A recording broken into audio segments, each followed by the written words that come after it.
Saya Pertama untuk rekam, Bu. Direkam. oh iya, Bang. Oke, siap. Baik, Assalamualaikum warahmatullahi wabarakatuh. Waalaikumsalam warahmatullahi wabarakatuh. Perkenalkan, di sini saya eh, Putri Wulansari sebagai salah satu guru pendidikan agama Islam di SMK Negeri 5 Pontianak. Adapun di SMK Negeri 5 Pontianak itu saya dan teman-teman saya yang juga mengampu mapel pendidikan agama Islam itu sebenarnya ada 4 orang lagi. Jadi kami berlima di Oh SMK iya. Negeri 5 Pontianak, guru pendidikan agama Islam. Untuk jumlah siswanya itu keseluruhan ya. Kalau yang Muslim itu saya kurang itu sekitar 1080 orang siswa. Nah, jadi itu yang Muslim dan non Muslim. Kalau yang Muslimnya kurang lebih 95% dari jumlah yang saya sebutkan tadi. Oh iya. Mungkin itu saja perkenalan dari saya. Oh iya, oke, Bu. Jadi untuk itu mungkin untuk mempersingkat waktu ya, Bu, apakah saya boleh untuk langsung melakukan wawancara kepada Ibu? Iya, oke. Ya, boleh silakan. Iya, Pak. Baik, terima kasih ya, Bu. Oke, untuk pertanyaan pertama dari saya. Nah, apakah Ibu pernah mendapati suatu kasus yang permasalahan siswa yang ternyata setelah ditelusuri ada kaitannya dengan mata pelajaran PAI pada misalnya pada suatu bab di semester 1 atau semester 2. Misalnya contoh kasusnya Ibu menemukan beberapa siswa yang punya kayak stereotip negatif untuk berteman dengan kawannya yang berbeda agama. Itu contoh pertama. Atau mungkin Ibu pernah menemukan contoh kasus di mana siswa itu kayak malas atau tidak mau ikut sholat berjamaah pada sholat zuhur gitu di SMK Negeri 5 gitu. Nah, itu untuk contoh kasus yang misalnya bisa saja terjadi di SMK Negeri 5. Dan jika memang ada kasus tersebut yang pernah Ibu alami, bagaimana cara Ibu mendesain pembelajaran yang ada di bab mata pelajaran PAI dengan menyesuaikan contoh kasus yang jika memang ada pernah terjadi oleh Ibu seperti itu. Oke, baik. Saya jawab untuk pertanyaan yang kasus dulu ya. Iya. Kalau untuk kasus, sebenarnya mungkin saya bisa kelompokkan permasalahan siswa ini menjadi dua mungkin ya, Kak Azka ya. Iya. Yang pertama itu adalah permasalahan secara umum siswa, kemudian yang kedua adalah masalah secara khusus yang memang menyangkut terkait materi-materi yang pernah saya ajarkan. Nah, kalau untuk masalah secara umum ya, umumnya siswa di SMK 5 itu punya masalah. Yang pertama ya mungkin bukan hanya siswa SMK 5 ya, hampir mungkin banyak ya, bukan Iya. hanya siswa SMK 5. Yang pertama adalah melaksanakan kewajiban sholat 5 waktu. Nah, itu salah satu masalah yang mungkin sampai hari ini kami agama juga masih berusaha untuk memecahkan masalah itu. Itu yang pertama. Kemudian yang kedua adalah masalah terkait dengan kesulitan membaca Al-Quran. Jadi Oh iya. masih terdapat beberapa ya mungkin dalam satu kelas itu walaupun tidak semua ya adalah lebih dari 5 anak yang kesulitan untuk membaca Al-Quran. Oh iya. Bahkan mungkin ada satu, dua atau tiga anak yang tidak bisa sama sekali untuk membaca Al-Quran. Nah, itu masalah yang kedua. Nah, itu juga jadi masalah dari tahun dari waktu-waktu yang ya hampir sama juga berusaha untuk menyelesaikannya. Nah, kemudian ya dua masalah itu ya sholat kemudian membaca Al-Quran. Nah, itu masalah yang secara umum yang selalu kami temukan di SMK Negeri 5. Nah, penyelesaiannya adalah di dalam desain pembelajaran ya kami selalu melakukan atau menyisipkan misalnya kalau pembelajaran itu kalau di sekolah itu kan anak-anak dari jam 7 sampai jam 3 ya, jam 3.15. Nah, dari jam 7 sampai jam 3.15 itu ada satu waktu sholat yang harus mereka laksanakan di sekolah, yaitu sholat zuhur. Nah, di situ kami sebagai guru mewajibkan setiap siswa yang dikoordinir oleh satu orang siswa untuk melakukan absen sholat. Jadi ada absen sholat zuhur. Oh Kenapa iya. hanya zuhur? Ya, karena memang dilaksanakan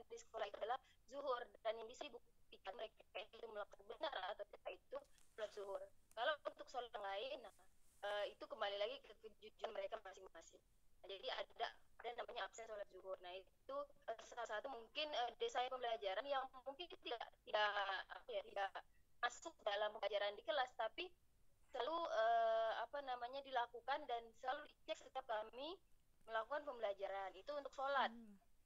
Nah, tentu apa namanya motivasi ajakan-ajakan itu selalu diberikan. Kemudian terkait dengan masalah yang kedua adalah kesulitan membaca Al-Quran. Nah, kesulitan membaca Al-Quran itu biasanya kalau saya pribadi dalam pembelajaran itu saya akan pilih dan saya akan kelompokkan beberapa siswa yang memang mungkin tingkat membaca Al-Qurannya itu sangat atau bahkan dikatakan tidak bisa, itu akan saya apa namanya buat tutor sebaya. Jadi ada satu atau dua teman yang saya percayakan yang memang bacaannya sudah bagus mengajarkan teman-temannya. Jadi selama pembelajaran mungkin kalau pembelajaran itu 3 jam pelajaran ya, mungkin 1 jam pelajarannya saya fokuskan untuk anak yang belum bisa membaca ini untuk belajar dulu dengan diajari oleh mana yang bisa. Nah, jadi yang lain baru fokus belajar, yang sudah bisa fokus belajar. Jadi enggak apa-apa, maksudnya mereka kehilangan 1 jam pelajaran untuk materi, tapi mereka mendapatkan materi yaitu tadi apa tuh namanya membaca tadi. Itu sih kalau strategi untuk masalah umum ya, masalah umum karena memang tidak terlalu terkait dengan materi. Nah, kalau masalah khusus yang tadi pas tanyakan itu terkait dengan materi ya, terkait dengan materi terkait dengan materi pasti ada ya. Misalnya saya mengajarkan materi tentang kalau di kelas 10 ya, kelas 10 itu ada materi menjauhi pergaulan bebas dan perbuatan zina. Nah, itu kan pastilah yang namanya sekarang ya. Kalau kita definisikan yang namanya zina itu kan larangan mendekati zina. Apa namanya? Bunyi materinya adalah larangan melakukan pergaulan bebas dan mendekati zina. Nah, kalau kasus-kasus yang ditemukan, ya memang kita tidak menemukan anak tersebut, maaf ya, melakukan perbuatan zina tidak. Tapi ada beberapa anak yang mungkin secara terang-terangan melakukan berpacaran, terus apa namanya, ya baik di sekolah maupun di luar sekolah, itu pasti salah satu masalah yang ditemukan. Jadi yang kita sampaikan seperti apa, kemudian yang di kehidupan mereka juga seperti apa, nah, kan ada juga satu masalah. Itu ya contoh satu masalahnya. Kemudian mungkin ada lagi saya mengajarkan tentang jujur ya, materi akhlak itu tentang jujur, terus menutup aib orang lain.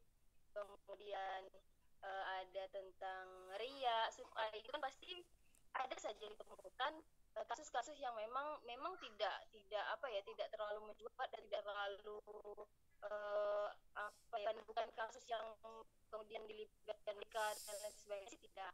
Tapi dalam keseharian mereka pasti ditemukan hal misalnya jadi tidak menutup aib orang lain, tapi mereka mungkin masih saja ada yang mengadu domba, membuka aib bersama. Nah, itu salah satu juga hal yang ditemukan, masalah yang ditemukan yang bertentangan dengan materi yang diajarkan. Kalau berbicara tentang masalah yang bertentangan itu mungkin banyak sekali ya, itu tadi hanya beberapa contoh kecil, tapi tetap apa namanya kami sebagai guru selalu mengingatkan ya, mungkin diingat sekali, masih diingatkan 2 kali 3 kali dan seterusnya sambil mengajarkan.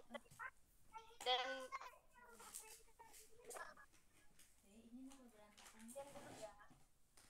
nah, kemudian bagaimana cara memasukkannya ke dalam desain pembelajaran? Biasanya ada beberapa metode sih, biasanya seperti role playing, kemudian menonton tayangan video komen, kemudian banyak sih, ada beberapa ya. Kalau mereka tuh role playing, paling sering role playing. Nah, itu biasanya nyambung. Bukan nyambung, maksudnya ngena ke mereka. Menonton tayangan video. Bahkan kalau ceramah yang disampaikan oleh guru-gurunya mereka juga biasanya lebih ngena juga. Yang penting cara penyampaiannya aja, bagaimana cara kita menyampaikan, kita bercerita, kita memberikan gambaran kalau melakukan ini, kalau kita misalnya apa namanya bergaul dengan lawan jenis, batas nanti apa yang terjadi. Biasanya kami bagikan seperti itu sehingga mereka pikirannya terbuka dan mau ikut apa yang disampaikan, mengikuti materi yang ada gitu. Mm. Seperti itu sih. Oh iya, oke Bu. Kalau begitu misal untuk yang contoh permasalahan, baik contoh untuk permasalahan umum ataupun permasalahan khusus, Ibu ada mendesain contoh ininya ya, modulnya atau RPP-nya. Kalau RPP-nya modulnya ada modulnya ada. Cuman tidak saya sebutkan bukan maksudnya secara secara implisit ya, secara implisit atau eksplisit ya. Jadi tidak secara modul itu dibuat bukan karena ada masalah, ada, tapi memang modul itu ya dibuat untuk memecahkan masalah itu. Contoh misalnya gini, kesulitan baca Al-Quran. Nah, mungkin di dalam modul itu saya sebutkan bahwa sebelum memulai pelajaran, anak-anak dipersilakan untuk membaca Al-Quran.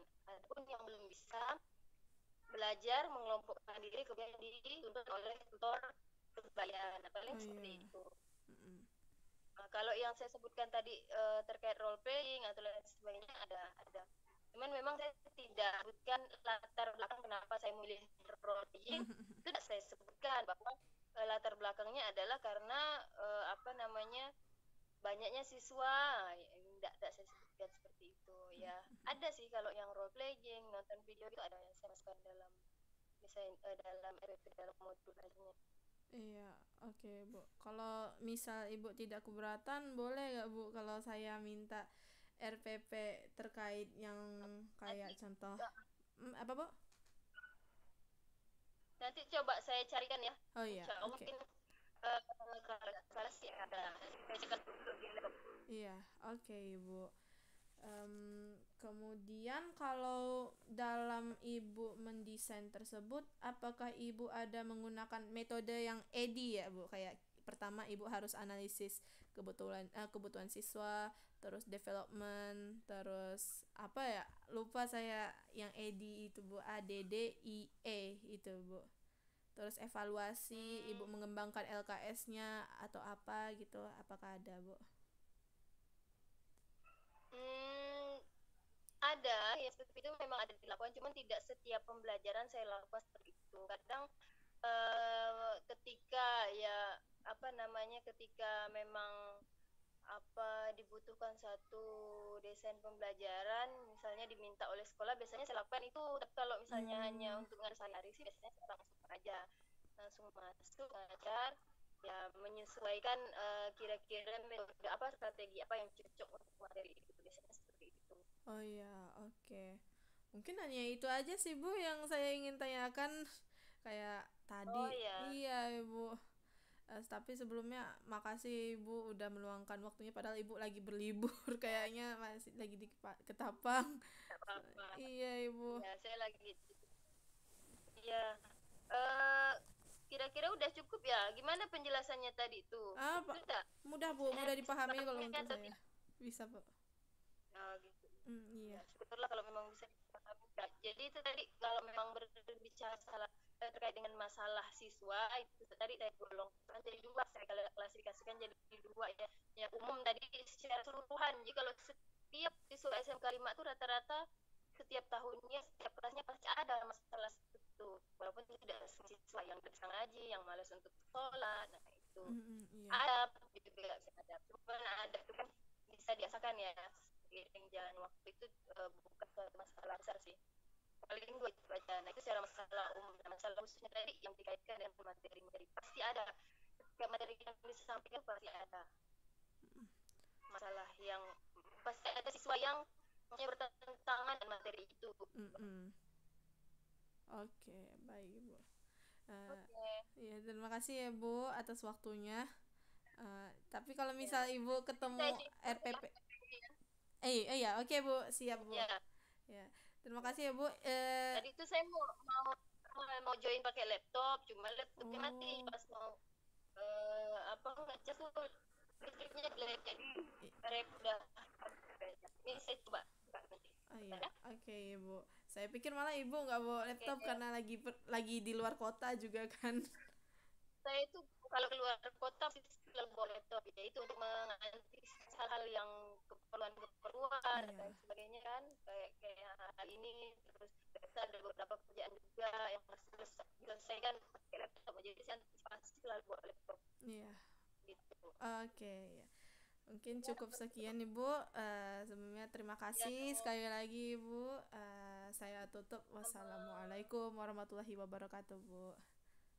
Waalaikumsalam warahmatullahi wabarakatuh. Sukses ya. Iya Ibu, terima kasih ya Ibu. Ya.